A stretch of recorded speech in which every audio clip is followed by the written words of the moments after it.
Many Western Muslims have to cope with assumptions about race as much as religion, but increasing numbers of converts don't have that problem.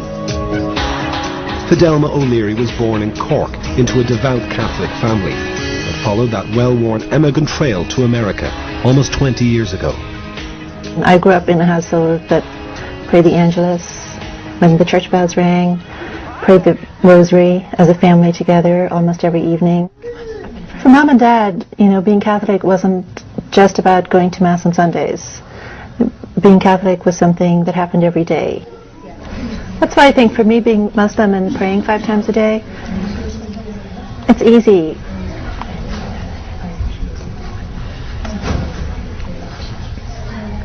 It was a process of becoming disenchanted with the church. I just pulled away from being a traditional Irish Catholic. Today, Fidelma lives in the Texas state capital, Austin, and is professor of biology at St. Edward's University. You find someone poking around inside your nostril, right? They're just worried about you. Okay? A college friend of mine gave me a copy of the Quran. I was pretty darn excited to know that there was actually a religion that was what I believed.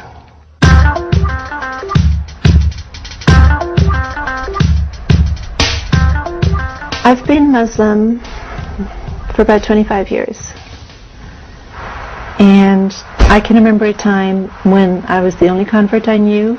Now, my circle of friends is half converts. Most Friday mornings, Fidelma hosts a prayer group at her home, and among the faithful are 2 other Irish converts, Eileen and Michelle. Hey, we're 3 lovely lassies from Erin. And I am the best of them all. The world is becoming quite secular. And I think that's okay for a while, but then people look for meaning and they look for significance. Jesus said, I am indeed a servant of Allah. He has given me revelation and made me a prophet. It's a very simple message. At the end of the day, it's a very simple message. There's God. Worship God.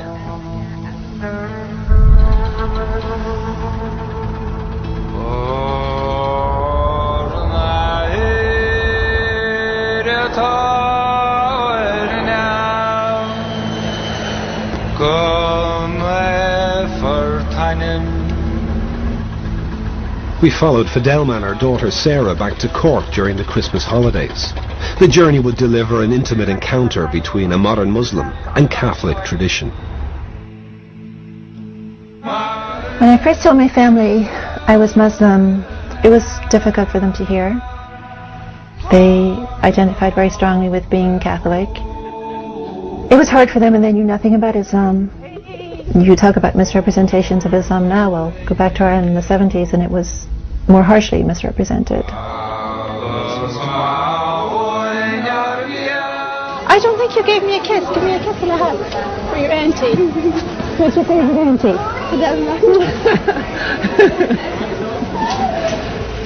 How's everything? Great. Yeah. Great.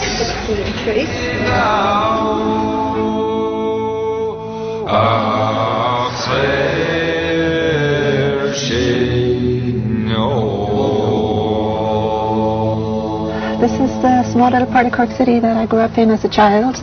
During my childhood, Ireland was completely permeated by things related to the church and Catholicism, and I think, growing up next door to a church seemed completely natural. Even after I became Muslim, I used to come there from time to time with my parents just to, show them that respect, and brought my kids here so they could see it.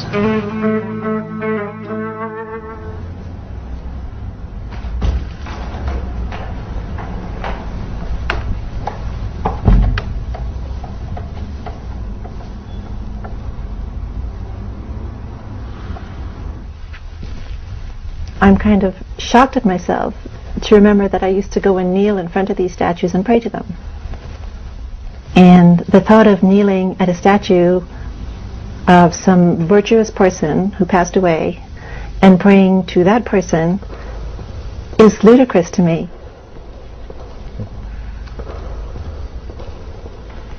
Well, one of the things I loved and still love about Islam is that the relationship with God is direct.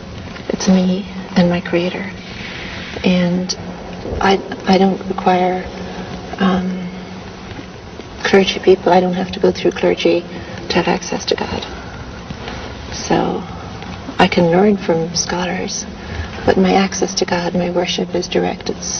I stand before God and I worship, and I ask for help and I ask for guidance, and it's a very direct connection. And that means an awful lot to me.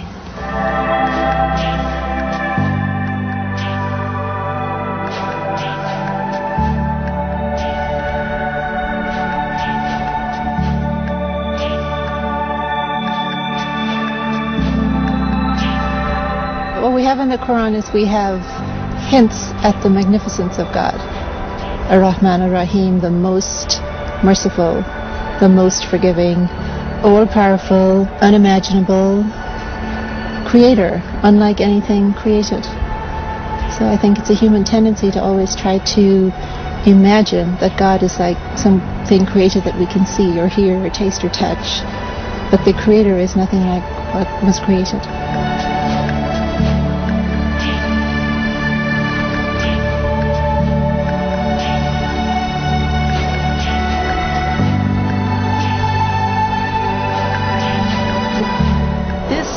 God's creation. Yeah. And this makes me want to submit myself to God.